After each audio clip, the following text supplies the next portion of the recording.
Hello guys, আজকে তোমাদের সাথে শেয়ার করছি আমি। সেরকম একটা তো আমি ভিডিও করি না, যাই হোক তো শেয়ার করছি। আজকে আমি এই গাছটা আজকে নিয়ে এসেছি,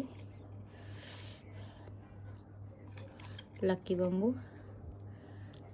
তার সাথে এই প্লেটটা, এটা রাখার জন্য এই যে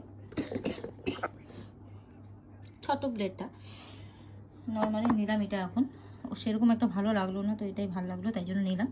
পরে দেখবো, যদি পরে সেরকম কিছু পাই তাহলে নিব।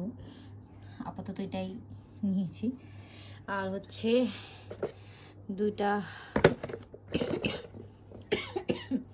টপ নিয়েছি এরকম স্টেনওয়ালা, আর একটা নিয়েছি গন্ধরাজের গাছ। এই যে দেখো, দেখো কড়িও আসছে, আবার কত সুন্দর কড়ি আসছে দুটা।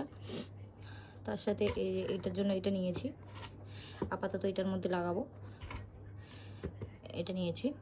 তার সাথে আমাদেরকে একটা জিনিস ফ্রি দিয়েছে, এটা যে কি নাম বললো ভুলে গেছি, কিন্তু এটা পেঁয়াজের মতো দেখতে, কিন্তু এটা পেঁয়াজ না, কি যেন বললো একটা নাম, ওইটা হয়। তোমরা যদি কেউ জেনে থাকো তাহলে অবশ্যই কমেন্টে জানিও এটা কি। এটা বলে ফুলও হয় বলে বললো, দাদাটা ফ্রিতে দিয়েছে এটা। আর এই যে গন্ধরাজের গাছটা।